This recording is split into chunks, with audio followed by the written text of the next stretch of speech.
গল্পবেলার গল্প সফরে আজ আপনারা শুনবেন শ্রী ময়ূক চৌধুরীর লেখা সামনে মৃত্যু পিছনে মৃত্যু, মৃত্যু চতুর্দিকে। 1942 সাল 7ই নভেম্বর। পূর্বোক্ত তারিখে মধ্য আফ্রিকার নগানচু নামে এক ফরাসি উপনিবেশকে কেন্দ্র করে শুরু হচ্ছে আমাদের কাহিনী। দ্বিতীয় বিশ্বযুদ্ধের নরমের যজ্ঞ চলছে দেশে দেশে। ইউরোপ, আমেরিকা ও এশিয়ার সর্বত্র প্রত্যক্ষ বা পরোক্ষভাবে ছড়িয়ে পড়েছে সেই আগুন সর্বগ্রাসী দাবানলের মতো। কাফ্রিদের দেশ আফ্রিকাও রণদেবতার কৃপাদৃষ্টি থেকে বঞ্চিত হল না। আফ্রিকার বিস্তীর্ণ ভূখণ্ডের উপর ফ্যাসিস্ট জার্মানির বিরুদ্ধে যুদ্ধে লিপ্ত হল দুই মিত্রপক্ষ, ফ্রান্স এবং ইংল্যান্ড।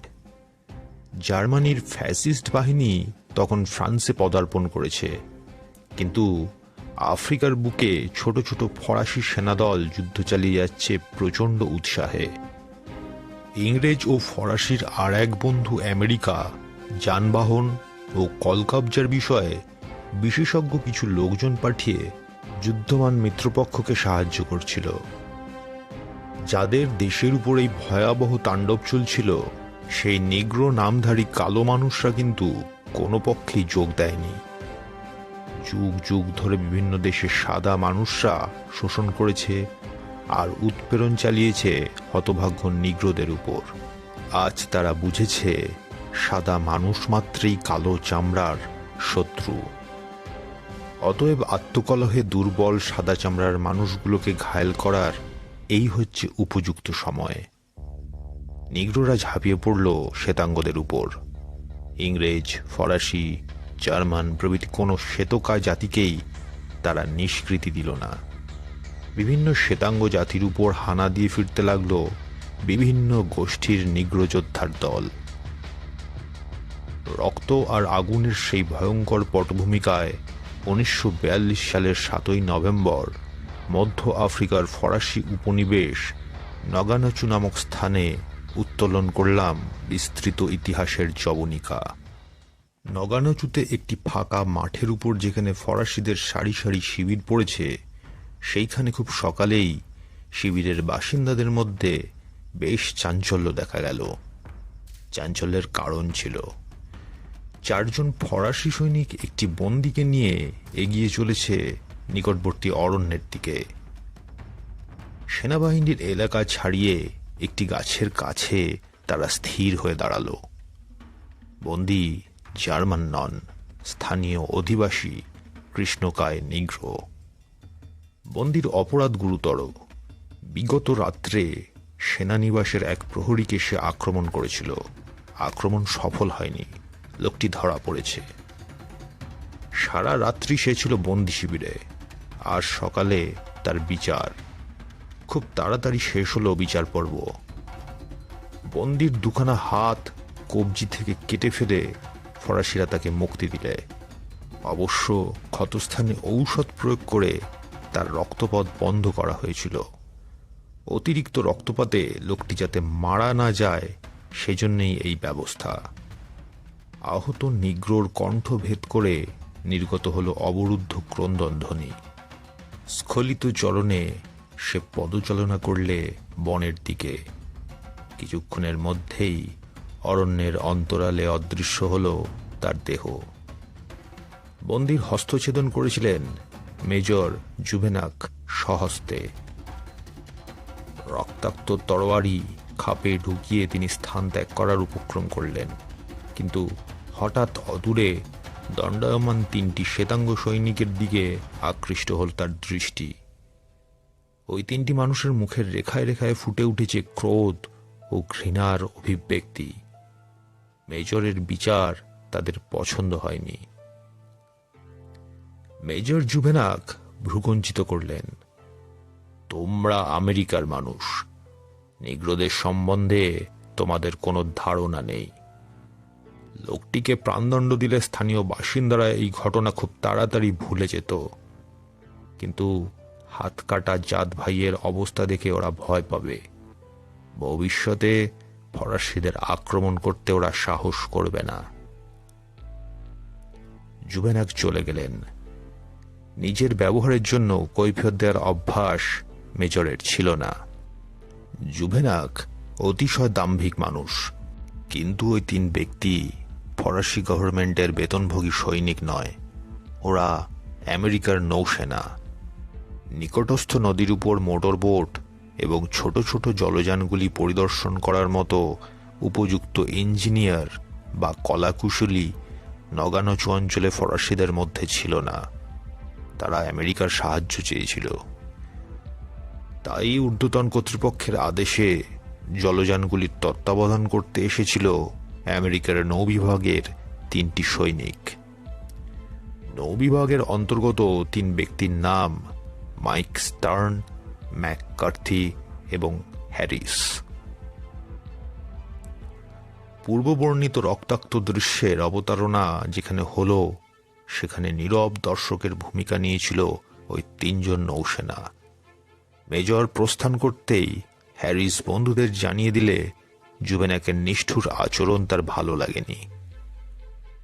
হ্যারিসের অপর 2 বন্ধুও তাকে সমর্থন জানিয়ে বললে যে উক্ত ফরাসি মেজরের সান্নিধ্য তারা পছন্দ করছে না। 3 বন্ধুর ভাগ্য দেবতা অলক্ষ্যে হাসলেন। তাদের মনস্কামনা শীঘ্রই পূর্ণ হলো বটে, কিন্তু জুভেনাকের সান্নিধ্য থেকে মুক্তি পেয়ে তাদের মনের ভাব হয়েছিল, যাহা চাই তাহা ভুল করে চাই, যাহা পাই তাহা চাই না।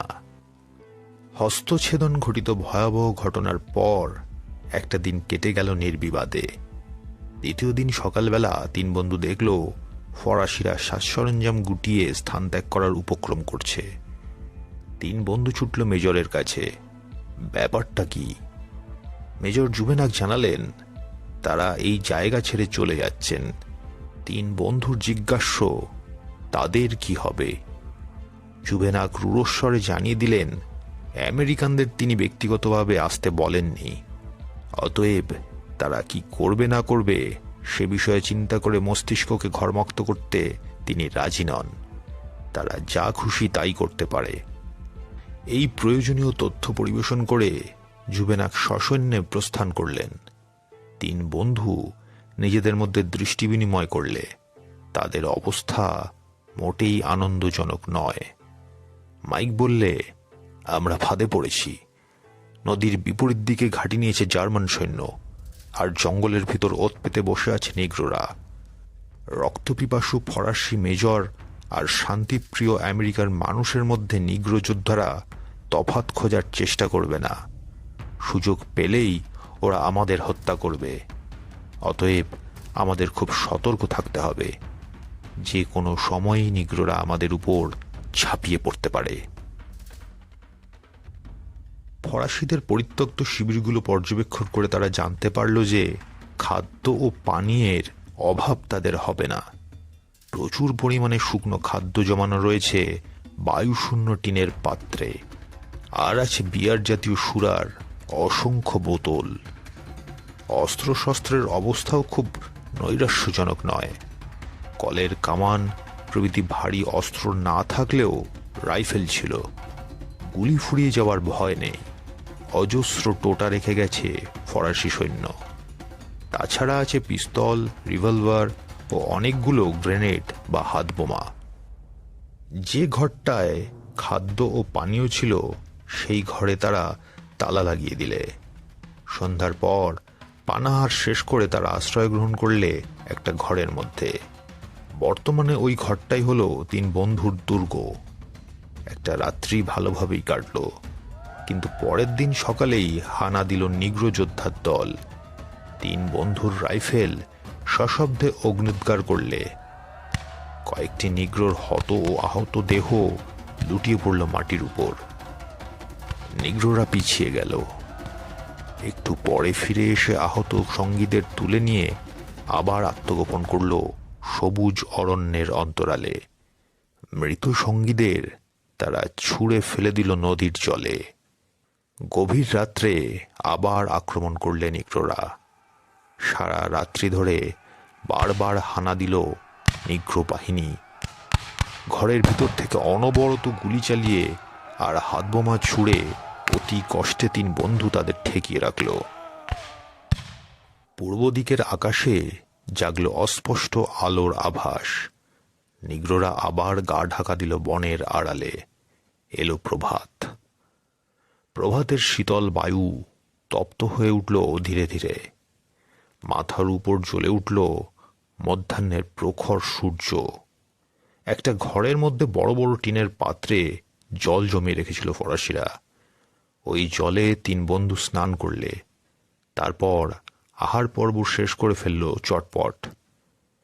গত রাত্রে কেউ ঘুমোতে পারেনি।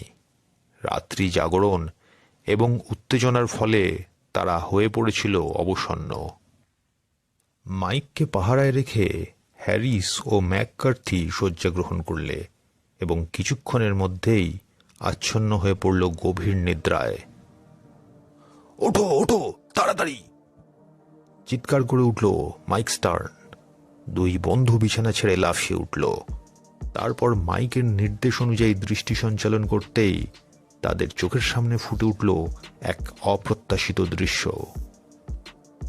বাঁকের মুখে নদীর ধারে নোঙর করেছে একটি নৌকা এবং সেই নৌকা থেকে নেমে আসছে 2 জন জার্মান সৈনিক।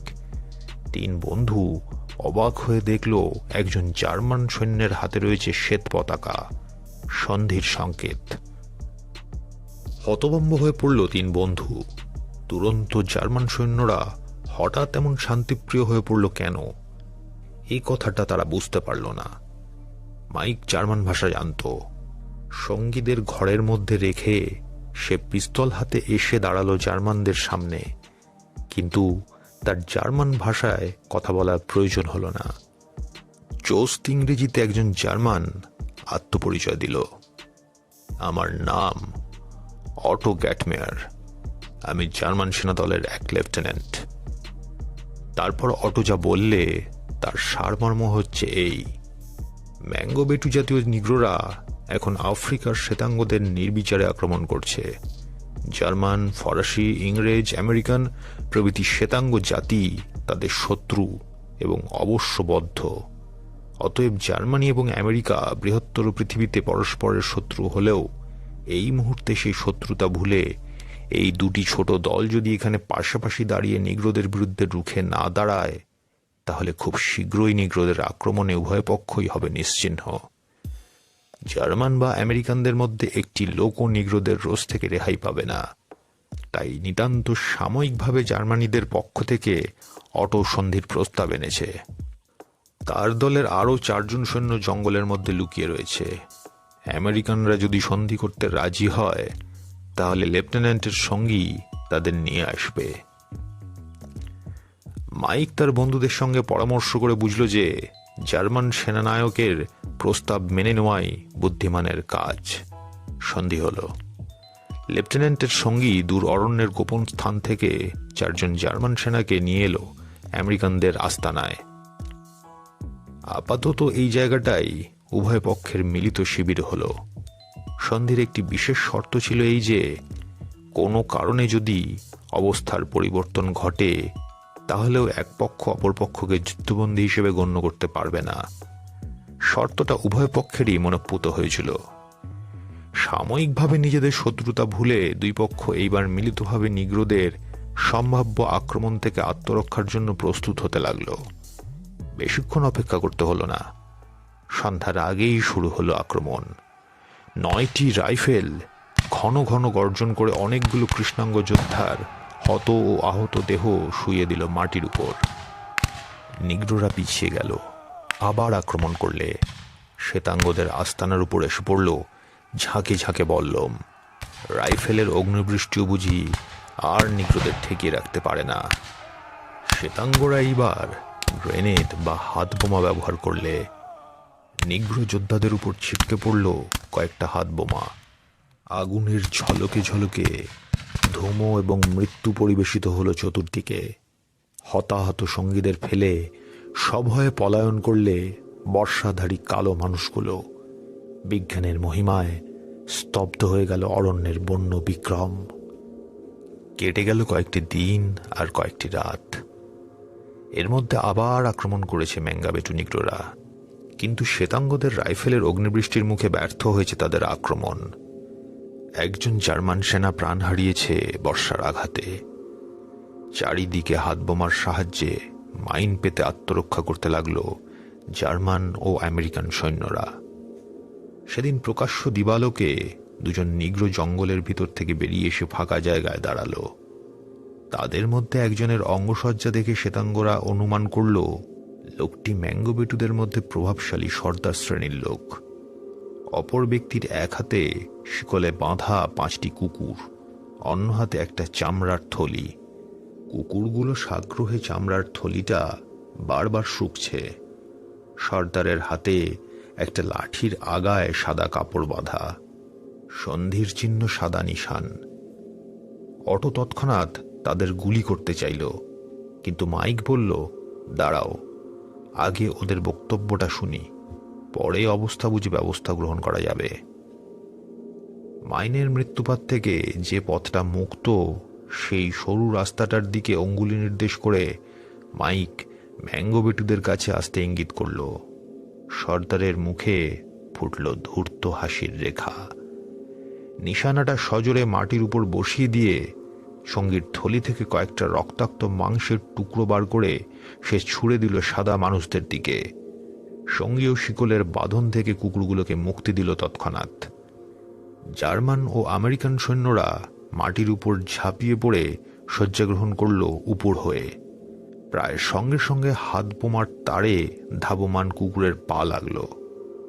একটা প্রচণ্ড বিস্ফোরণ। মুহূর্ত পরেই আরও 4টি বোমা ফাটল ভীষণ শব্দে। শ্বেতাঙ্গরা সম্মুখে দৃষ্টিপাত করল। কুকুরগুলোর মৃতদেহ চারিদিকে ছড়িয়ে পড়েছে। নিগ্রো দুজন মাইকের নির্দিষ্ট নিরাপদ পথ ধরে সতর্ক চরণে এগিয়ে আসছে। শ্বেতাঙ্গদের সামনে এসে হোমরা চোমরা গোছের লোকটি তার সঙ্গীকে কথা কইতে নির্দেশ দিল। ভাঙা ভাঙা ইংরেজিতে নিগ্রোটি জানালো তার সঙ্গে এসেছে মহামান্য মবঙ্গ। মবঙ্গ ওই গ্রামের জাদুকর, তার ক্ষমতা অসীম। মবঙ্গ বলছে, সাদা মানুষরা যদি এই ঘাঁটি এখনই ছেড়ে দিতে রাজি থাকে, তাহলে তাদের নিরাপদে যেতে দেওয়া হবে। কথা না শুনলে মবঙ্গর আদেশে ম্যাঙ্গাবেটুরা সাদা মানুষদের হত্যা করবে। মাটির উপর ফেটে যাওয়া জিনিসগুলোকে তারা ভয় করে না। ওগুলোকে ফাঁকি দেওয়ার রাস্তা তারা দেখে নিয়েছে। অটো মাইকের দিকে চাইল, কি বলো, ওদের প্রস্তাবে রাজি হব? অসম্ভব, মাইক বলল। ওরা সুযোগ পেলেই আমাদের খুন করবে। বরং এখানে দাঁড়িয়ে আমরা লড়তে পারবো। ঘাঁটি ছেড়ে গেলে আমাদের মৃত্যু নিশ্চিত। অটো মাইকের যুক্তি মেনে নিল। তারপর নিগ্রো দোভাষীর দিকে তাকিয়ে বলল, তোমার কর্তাকে বলো আমরা এই জায়গাতেই থাকব, কোথাও যাব না। দোভাষীর মুখ থেকে শ্বেতাঙ্গদের বক্তব্য শুনে দারুণ ক্রোধে ক্ষিপ্ত হয়ে উঠল জাদুকর মবঙ্গ। সে থুতু ছিটিয়ে দিল অটোর মুখে। মুহূর্তের মধ্যে খাপ থেকে পিস্তল টেনে নিয়ে পর পর 2বার গুলি ছুড়ল অটো। গুলি লাগলো জাদুকরের পেটে। সঙ্গীটি দারুণ আতঙ্কে হা করে চেয়ে রইল সাদা মানুষদের দিকে। তার দিকে তাকিয়ে হিংস্রভাবে দাঁত বার করে গর্জে উঠল অটো, যাও, এই হতভাগাকে জঙ্গলের মধ্যে নিয়ে যাও। মরণাপন্ন জাদুকরকে নিয়ে নিগ্রোটি জঙ্গলের মধ্যে অদৃশ্য হয়ে গেল। কয়েকটা দিন নিরুপদ্রবে কাটল, কিন্তু শ্বেতাঙ্গরা তাদের পাহারা শিথিল করল না। তারা জানত ম্যাঙ্গাবেটুরা সুযোগ খুঁজছে। একটু অসতর্ক হলে আর রক্ষা নেই। মৃত্যুর মুখোমুখি দাঁড়িয়ে জার্মান আর আমেরিকানরা তাদের শত্রুতা ভুলে গেল। অলস মধ্যাহ্নে তারা তাস খেলে মুখোমুখি বসে। রাতের অন্ধকারে পাহারা দেয় বিনিদ্র নেত্রে। ছোটখাটো তুচ্ছ বিষয় থেকে অনেক সময় হয় মারাত্মক বিপদের সূত্রপাত। মাইক যদি জানত তার পরিচয়পত্রটি অত বড় বিপদ ডেকে আনবে, তাহলে বোধহয় সে যত্ন করে ওই জিনিসটিকে মালার সঙ্গে আটকে বুকের উপর ঝুলিয়ে রাখত না। ওই পরিচয়পত্রের দিকে আকৃষ্ট হল কোহন নামক জনৈক জার্মান সৈনিকের দৃষ্টি। কোহন জিনিসটা দেখতে চাইল। মালা থেকে পরিচয়পত্রটি খুলে মাইক সেটাকে কোহনের হাতে দিল। কোহনের পাশেই দাঁড়িয়েছিল আর একজন জার্মান, নাম তার হহেনস্টিন। সঙ্গীর হাত থেকে পরিচয়পত্র নিয়ে নিবিষ্ট চিত্রে জিনিসটাকে পর্যবেক্ষণ করতে লাগল সে। তার দুই চোখে ফুটে উঠল তীব্র ঘৃণা ও বিদ্বেষের আভাস। হহেনস্টিন ক্রুদ্ধস্বরে বললে, আরে, এই লোকটা দেখছি ইহুদি। ওহে গণ, এই নোংরা শুয়োরটা ইহুদি, ছি ছি। ইহুদিদের প্রতি তীব্র ঘৃণা পোষণ করত জার্মান জাতি। হিটলারের নির্দেশে এই সাম্প্রদায়িক ঘৃণা ও আক্রোশ ছড়িয়ে দেওয়া হয়েছিল জার্মান জাতির মধ্যে। গালাগালি শুনে চুপ করে থাকার মতো সুবোধ ছেলে নয় মাইক স্টার্ন। সে বাঘের মতো ঝাঁপিয়ে পড়ল হহেনস্টিনের উপর। চোখের পলক ফেলার আগেই শুরু হয়ে গেল মারামারি। গোলমাল শুনে সেখানে ছুটে এলো জার্মান লেফটেন্যান্ট অটো। তার সঙ্গে সঙ্গে এলো অন্যান্য জার্মান সৈনিক এবং মাইকের দুই বন্ধু। মাইককে ছেড়ে দিয়ে অটোর দিকে এগিয়ে এলো হহেনস্টিন। স্যার, এই শুয়োরটা ইহুদি, আমি এইমাত্র জেনেছি। ক্রুদ্ধ কণ্ঠে গর্জে উঠল মাইক। হ্যাঁ, আমি ইহুদি, তাতে কি হয়েছে? অটো বিস্মিত স্বরে বললে, তুমি ইহুদি? আশ্চর্য, তোমাকে দেখে তো মনে হয় না যে তুমি ইহুদি। মাইক রোষরুদ্ধ স্বরে বলল, ইহুদিরা কেমন দেখতে হয়? তারা কি মানুষ নয়? তোমার মতো আমারও দুটো হাত আর দুটো পা আছে। অটো বললে, তা ঠিক, তবে আমরা শুনেছি ইহুদিরা ভালো লোক নয়। ভুল শুনেছ, জবাব দিল ম্যাককার্থি। শয়তান হিটলার তোমাদের যা বুঝিয়েছে তোমরা তাই বুঝেছ। কিন্তু অটো, তোমার তো বেশ বুদ্ধি আছে। তুমি নিশ্চয় বুঝতে পারছো যে ওই হিটলারটা হচ্ছে 1 নম্বরের মিথ্যুক। এক মুহূর্তে সমস্ত পরিবেশ হয়ে উঠল ভয়ঙ্কর। জার্মানরা এসে দাঁড়ালো অটোর পাশে। তাদের চোখের দৃষ্টি থেকে মুছে গেছে বন্ধুত্বের স্বাক্ষর। চোয়ালের রেখায় রেখায় পাথরের কাঠিন্য। একজন জার্মান গম্ভীর স্বরে বললে, লেফটেন্যান্ট, হুকুম দাও। মাইকের দুপাশে ছড়িয়ে পড়ল দুই বন্ধু। ম্যাককার্থি খাপ থেকে পিস্তল টেনে নিল। রাইফেলের বাটের উপর চেপে বসল জার্মান সৈনিকের কঠিন মুষ্টি। ট্রিগারের উপর সরে এসেছে আঙুল। আবার প্রশ্ন এলো জার্মান ভাষায়, কি হুকুম লেফটেন্যান্ট? কিন্তু অটো মূর্খ নয়। শান্তভাবে চারদিকে চোখ বুলিয়ে সে বললে, লড়াই করার মতো উত্তেজনার সৃষ্টি হয়েছে বটে, কিন্তু আমি লড়াইয়ের হুকুম দেব না। ইহুদিরাও মানুষ। হহেনস্টিন অন্যায় করেছে। লেফটেন্যান্টের আদেশে হহেনস্টিন ক্ষমা চাইতে বাধ্য হল। দুই পক্ষই আবার অস্ত্র নামিয়ে নিল। মেঘ সরে গিয়েছে, ঝড় আর উঠবে না। অটোর ব্যবস্থা অনুযায়ী প্রতি রাত্রে পালা করে একজন পাহারা দেয়। আজ জার্মান শান্ত্রী বনামিয়েরের পালা। বনামিয়ের তার হাত ঘড়ির দিকে তাকালো। 11:30 হয়েছে। একটা গাছের গুড়িতে ঠেস দিয়ে দাঁড়িয়ে সে আরাম করতে লাগলো।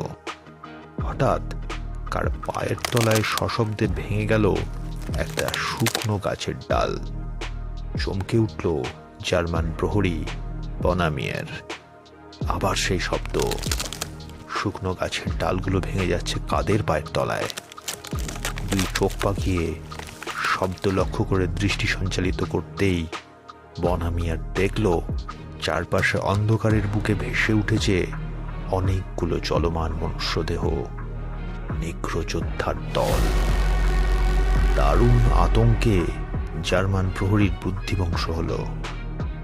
রাইফেলটাকে শক্ত মুষ্টিতে চেপে ধরে সে দাঁড়িয়ে রইল নিশ্চল পাথরের মূর্তির মতো। কিছুক্ষণ পরে ভয়ের ধাক্কাটা কাটিয়ে নিয়ে বনামিয়ের তার কর্তব্য স্থির করে ফেলল। খুব ধীরে ধীরে সে মাটির উপর বসে পড়ল। অন্ধকারের মধ্যে তার দেহটা এখনো নিগ্রোদের দৃষ্টিগোচর হয়নি। মাটি থেকে একটা শুকনো গাছের ডাল তুলে নিয়ে বনামিয়ার ছুঁড়ে দিল। ডালটা সশব্দে মাটির উপর পড়ল। সঙ্গে সঙ্গে শব্দ লক্ষ্য করে ছুটে এলো 4টে ভুতুড়ে ছায়া গাছের আড়াল থেকে। বনামিয়ার গুলি ছুড়ল, তারপর পিছন ফিরে ঊর্ধ্বশ্বাসে ছুটল আস্তানার দিকে। তার ধাবমান দেহের এপাশ দিয়ে ওপাশ দিয়ে শাঁ শাঁ করে উড়ে গেল অনেকগুলো বর্ষা। বনামিয়ার একটা ঘরের খুব কাছাকাছি এসে পড়ল, আর একটু গেলেই সে দেওয়ালের আড়ালে দাঁড়িয়ে আত্মরক্ষা করতে পারবে। কিন্তু বেচারার উদ্দেশ্য সফল হলো না। তার বাম উপর বিদ্ধ হলো একটি বর্ষা। বনামিয়ার মাটির উপর ছিটকে পড়ে অজ্ঞান হয়ে গেল। ইতিমধ্যে রাইফেলের শব্দে আমেরিকান আর জার্মান সৈন্যদের ঘুম গেছে ভেঙে। চটপট রাইফেল নিয়ে তারা ছুটে এসেছে অবস্থলে। নিকটবর্তী অরণ্যের ভিতর দিয়ে ঝোপঝাড় ভেদ করে আঙ্গুলের চাপে চাপে রাইফেলের মুখ থেকে ছিটকে পড়ছে তপ্ত বুলেট বৃষ্টিধারার মতো। সেই দারুণ অগ্নিবৃষ্টির মুখে লুটিয়ে পড়ল কয়েকজন কৃষ্ণাঙ্গ যোদ্ধা। বাকি সবাই তাড়াতাড়ি জঙ্গলের আড়ালে লুকিয়ে পড়ল। শ্বেতাঙ্গরা এবার অদৃশ্য শত্রুদের লক্ষ্য করে হাত বোমা ছুড়ল। ঘন জঙ্গল আর ঝোপঝাড়ের ভিতর প্রচণ্ড শব্দে ফাটতে লাগলো বোমাগুলো। নিগ্রো যোদ্ধারা পিছিয়ে গেল। অন্ধকার অরণ্যের ভিতর তাদের দেহগুলো শ্বেতাঙ্গদের চোখে পড়ল না, কিন্তু দ্রুত ধাবমান পদশব্দ তাদের জানিয়ে দিলে শত্রু এখন প্রাণ নিয়ে সরে পড়েছে। আহত জার্মান সৈন্যের দেহটাকে ধরাধরি করে তারা একটা ঘরের ভিতর নিয়ে এলো। বনামিয়ারের পায়ের হাড় ভেঙে গিয়েছে। তার ক্ষতস্থানে ওষুধ লাগিয়ে বেঁধে দেওয়া হলো। বনামিয়ের তখন দারুণ যাতনায় আর্তনাদ করছে। তাকে একটা মরফিয়া ইঞ্জেকশন দিতেই সে ঘুমিয়ে পড়ল। অন্তত কয়েক ঘন্টার জন্য আঘাতের যন্ত্রণা থেকে সে মুক্তি পেল। 1 সপ্তাহ পরের কথা। রাত জেগে পাহারা দিচ্ছে স্টার্ন মাইক। হঠাৎ পায়ের উপর সে অনুভব করলে তীব্র দংশন। অস্ফুট স্বরে আফ্রিকার যাবতীয় কীটপতঙ্গকে অভিশাপ দিতে দিতে মাইক তার আহত পায়ের শুশ্রূষা করার জন্য হাত বাড়িয়ে দিল। আর সঙ্গে সঙ্গে সে বুঝতে পারল তার হাতের উপর উঠে পড়েছে অনেকগুলো পতঙ্গ জাতীয় জীব। মাইক অনুভব করলে তার 2 পায়ের উপরেই কামড় বসাচ্ছে অনেকগুলো পোকা। কিছুক্ষণের মধ্যেই তার হাতের পোকাগুলোও তাকে কামড়াতে লাগলো। তাড়াতাড়ি রাইফেলের বাটের উপর হাতটাকে সজোরে ঘর্ষণ করে মাইক তার হাতটাকে পোকার কবল থেকে মুক্ত করে নিল। আর ঠিক সেই মুহূর্তে মেঘের আড়াল থেকে উকি দিল চাঁদ। ম্লান জ্যোৎস্নার আলোকধারার মধ্যে মাইকের দৃষ্টিপথে ভেসে উঠল এক অদ্ভুত দৃশ্য। বনের ভিতর থেকে ফাঁকা মাঠের উপর বেরিয়ে এসেছে একদল পিঁপড়ে। সেই বিপুল পিপিলিকা বাহিনীর সংখ্যা অনুমান করা অসম্ভব, কারণ মাইকের সামনে যে পিঁপড়ের সারিটা এগিয়ে এসেছে তার পিছন দিকটা এখনো অদৃশ্য রয়েছে অরণ্যের অন্তরালে। কয়েকটা অগ্রবর্তী দল ছাড়া পিঁপড়ে ইতিমধ্যেই তার পায়ের উপর উঠে কামড় বসিয়েছে। মাইকের প্রায় 10 গজ দূরে এসে পড়েছে আসল দলটা। মাইক তাদের মিলিটারি ব্যারাকের আস্তানা লক্ষ্য করে ছুটল। মাঝে মাঝে নিচু হয়ে সে পা থেকে পিঁপড়েগুলোকে ছাড়িয়ে নিচ্ছিল। হাত দিয়ে ঘষে ওই মারাত্মক পোকাগুলোর কবল থেকে মুক্ত হওয়া সম্ভব ছিল না। 2 আঙ্গুলে টিপে ধরে মাইক পিঁপড়েগুলোকে টেনে আনছিল তার পায়ের উপর থেকে। জীবজগৎ সম্বন্ধে মাইক যদি কিছু খবর রাখত তাহলে সে জানত যে ওই পিঁপড়েগুলো হচ্ছে আফ্রিকার মারাত্মক ড্রাইভার অ্যান্ট। এরা যেখান দিয়ে যায় সেখানে পড়ে থাকে অসংখ্য জানোয়ারের কঙ্কাল। সিংহ, লেপার্ড প্রভৃতি হিংস্র পশুও এদের মিলিত আক্রমণের মুখে অসহায়ভাবে প্রাণ বিসর্জন দিতে বাধ্য হয়। মাইক তার হাতের রাইফেল আওয়াজ করে নিদ্রিত সঙ্গীদের জাগিয়ে দিলে সকলে ছুটে এসে দেখল তাদের আস্তানা আর জঙ্গলের মাঝখানে অবস্থিত ফাঁকা জায়গাটার উপর দিয়ে এগিয়ে আসছে অসংখ্য পিপিলিকার শ্রেণীবদ্ধ বাহিনী। শ্বেতাঙ্গরা তাড়াতাড়ি পিঁপড়েগুলোর সামনে গ্যাসোলিন ছড়িয়ে আগুন জ্বালিয়ে দিলে। পিঁপড়েরা নাছোড়বান্দা, তারা জ্বলন্ত আগুনের পাশ কাটিয়ে এগিয়ে আসার চেষ্টা করতে লাগলো। সৈন্যরা এবার পিঁপড়ের দলের উপর গ্যাসোলিন ছড়িয়ে অগ্নিসংযোগ করলে। অনেকগুলো পিঁপড়ে অগ্নিগর্ভে প্রাণ বিসর্জন দিলে, অনেকগুলো এদিক ওদিক সরে গেল। আচম্বিতে নিকটবর্তী শিবিরগুলোর একটি ঘর থেকে ভেসে এলো এক করুণ আর্তনাদ। সকলেই বুঝল ওই কণ্ঠস্বরের মালিক হচ্ছে বনামিয়ের, কারণ সে ছাড়া ওই সময় ঘরের মধ্যে কেউ ছিল না। বনামিয়ের যে ঘরে শুয়েছিল সেই ঘরের দিকে সবাই ছুটল। বীভৎস দৃশ্য, খাটের উপর শুয়ে ছটফট করছে আহত বনামিয়ের। তাকে আক্রমণ করেছে পিঁপড়ের দল। জীবন্ত অবস্থায় তার দেহের মাংস ছিঁড়ে ছিঁড়ে খাচ্ছে ওই ভয়ঙ্কর কীটগুলি। ইতিমধ্যেই পিপীলিকার দংশনে তার চক্ষু হয়েছে অন্ধ। চক্ষুহীন রক্তাক্ত অক্ষিকোটরের ভিতর ঘুরে বেড়াচ্ছে শুধু পিঁপড়ে আর পিঁপড়ে। সকলেই বুঝল বনামিয়ের আর বাঁচবে না। হিংস্র কীটগুলো তার দেহটাকে ছিঁড়ে খাবে। ধীরে ধীরে নরক যন্ত্রণা ভোগ করতে করতে তার মৃত্যু হবে ধীরে ধীরে। সৈনিক মাত্রেই মরতে এবং মারতে প্রস্তুত থাকে। মৃত্যু তাদের কাছে অতি সহজ, অতি স্বাভাবিক। কিন্তু ওই বীভৎস দৃশ্য সহ্য করা যায় না। লেফটেন্যান্ট অটো কোহনের দিকে তাকালো। কিছু একটা করো, লোকটা এভাবে মরবে। কি করব? কিছু করার নেই। কিচ্ছু করার নেই না। অটো রিভলভারটা বনামিয়ারের মাথা লক্ষ্য করে তুলে ধরলে। মাইক মুখ ঘুরিয়ে নিলে অন্যদিকে। গর্জে উঠল অটোর রিভলভার।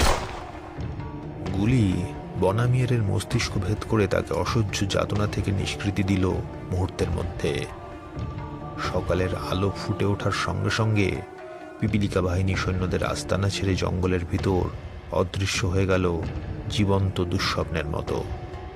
সবাই দেখল পিঁপড়েরা শুধু বনামিয়ারের দেহের মাংস খেয়েই সন্তুষ্ট হয়নি, তার জুতো, রিভলভারের খাপ প্রভৃতি সবকিছুই উদরস্বাদ করেছে ক্ষুদে রাক্ষসের দল।